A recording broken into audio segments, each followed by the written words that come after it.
ये वही इलाका है जहां से महज 7 किलोमीटर की दूरी पर 3 साल पहले लाल चौक पर आतंकवादी हमले हुए थे।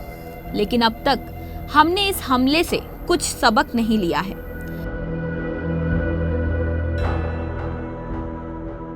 ये खामोशी हमारे लिए कोई नई नहीं। हम मजबूर हैं इस खामोशी के पीछे के दर्द को सहने के लिए, क्योंकि इस खामोशी के पीछे की दर्द की फहरिस्त इतनी लंबी होती जा रही है कि हम इसके आगे नतमस्तक होते दिख रहे हैं।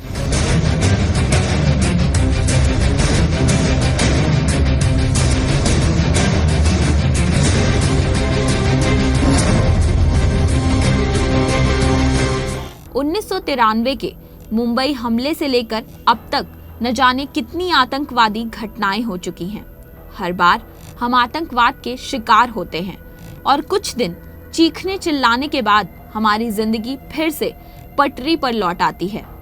देखिए हमारा जज्बा, कितने मजबूत हैं हम।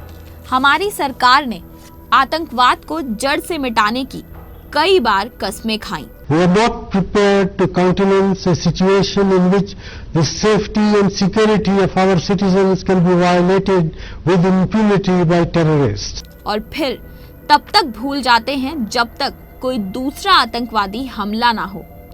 अगर यूपीए सरकार के कार्यकाल को देखें तो प्रधानमंत्री ने कितनी बार लोगों के जज्बे पर फक्र किया है और शांति बनाए रखने की अपील की, लेकिन ठोस कार्यवाही अभी तक नहीं हुई। गृह मंत्री जी कहते हैं हम जांच कर रहे हैं, पता लगा रहे हैं और कार्रवाई करेंगे। गृह सचिव कुछ बयान देते हैं ऐसे संवेदनशील मुद्दे पर और गृह मंत्री कुछ बयान देते हैं, तो आतंकवाद के प्रति, राष्ट्रीय सुरक्षा के प्रति क्या गंभीरता है, क्या जिम्मेदारी है, इससे एहसास होता है। अगर आपको सारी चीजें मालूम थी कि ये लश्कर तोयबा के थे, ये यहां से आने वाले हैं, ये यहां पे, तो आप क्या कर रहे थे? खड़े हुए इंतजार कर रहे थे कि आप आओ, हमारे जवानों को मार जाओ, फिर हम बयान दे करके अपना काम पूरा कर लेंगे। हम फिल्मों में अक्सर ये डायलॉग सुनते हैं कि कानून के हाथ बड़े लंबे होते हैं, लेकिन आतंकवाद के मामले में ये डायलॉग झूठा साबित होता दिख रहा है। पहले टाडा फिर पोटा जैसे कानून बनाए गए। आतंकवाद तो खत्म नहीं हुआ, लेकिन कानून खत्म हो गए। सरकार आतंक से निपटने के लिए एक कानून तक नहीं बना पाई है। ऐसे में हमारे सामने कितने ही यक्ष प्रश्न मुंह बाए खड़े हैं। क्या हम नहीं जानते कि भारत में आतंकवाद कहां से प्रायोजित होता है या इसके मास्टरमाइंड कहां छिपे हैं? हम सब जानते हुए भी खामोश हैं, क्योंकि हमने आतंकवाद के खिलाफ कभी दृढ़ इच्छा शक्ति दिखाई ही नहीं। हाल ही में पाकिस्तानी प्रधानमंत्री रजा परवेज अशरफ भारत में अजमेर शरीफ की मजार पर आए।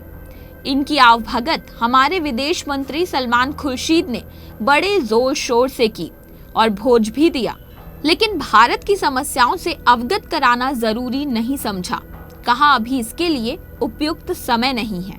आज क्योंकि एक निजी यात्रा थी, तो इस पर कोई औपचारिक रूप से हम अधिकृत रूप से कोई ऑफिशियल बात करते या कोई ऐसी बात करते जो हम उचित समय पर करते हैं, वो आज उसका अवसर नहीं। और उनकी यात्रा के ठीक 4 दिन बाद भारत एक और आतंकवादी हमला झेलने के लिए विवश हुआ।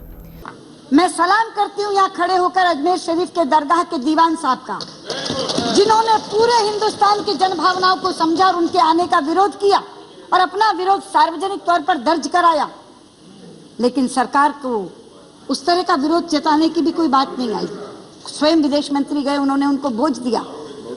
वहां किस तरह का जन आंदोलन हुआ, लेकिन उसकी भी सरकार ने परवाह नहीं की और उनके जाने के 4 दिन के अंदर अंदर ये घटना हो गई और कल बार बार ये बात कही गई कि वो पाकिस्तानी थे। सरकार कब तक इस मसले पर पाकिस्तान से 2 टूक भाषा में बातचीत करेगी, ये तो वक्त ही बताएगा।